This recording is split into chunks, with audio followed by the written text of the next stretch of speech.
Prendre une assurance pour les frais vétérinaires de son chien ou de son chat, quelle drôle d'idée.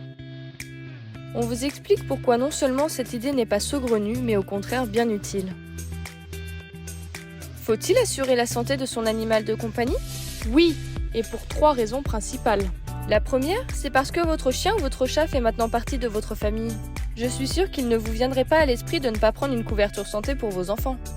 La seconde, c'est parce qu'il n'y a pas de sécurité sociale pour les animaux. Et oui, pas de carte vitale pour les animaux. Même si vous seriez tenté d'utiliser la vôtre pour régler une facture vétérinaire, ce n'est pas possible et donc il faut trouver une alternative et l'assurance est la bonne. Avec des factures vétérinaires qui atteignent le plus souvent 3 chiffres et parfois 4, la santé de son animal devient un poste budgétaire majeur qu'il vous faut sécuriser. Et la dernière, c'est que prendre l'assurance chez Kozu, c'est la garantie que son animal est couvert pour la vie. Certes, il existe un âge limite pour souscrire, chez nous, c'est 12 ans pour les chiens comme pour les chats, mais une fois assuré, l'animal l'est jusqu'à la fin de ses jours. Que couvrent nos formules Green et Purple ? Quel que soit le taux de couverture et le plafond de remboursement annuel que vous allez choisir, toutes nos formules Green et Purple couvrent les frais vétérinaires relatifs aux maladies et accidents. Concrètement, votre chien avale un aliment qui lui provoque une diarrhée, votre formule vous remboursera la consultation du vétérinaire, les médicaments prescrits et les éventuels examens complémentaires. De la même façon, votre chat tombe de la fenêtre et se casse une patte, Kozu vous remboursera la consultation, les examens radiologiques et l'intervention chirurgicale. Gardez bien à l'esprit 2 points importants. Les pathologies préexistantes.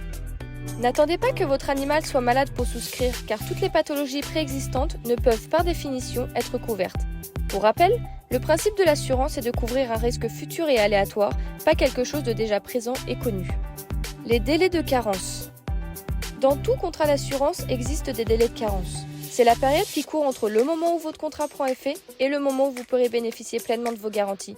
Chez nous, c'est 48 heures pour les accidents et 14 jours pour la maladie.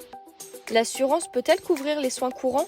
Votre animal va avoir besoin tout au long de sa vie de soins courants ou préventifs qui ne sont ni une maladie ni un accident et qui ne relèvent donc pas de la logique assurantielle. Sur ces soins, votre assurance va fonctionner un peu différemment. On va parler d'une contribution financière aux frais, plafonnée à un certain montant, appelée des packs de prévention. Ces packs de prévention vous permettent d'être remboursés sur les vaccins et consultations vaccinales, les vermifuges et homéopathie, les antipuces, tiques et phytothérapie, les frais de stérilisation ou castration, ainsi que sur les détartrages et soins bucco-dentaires.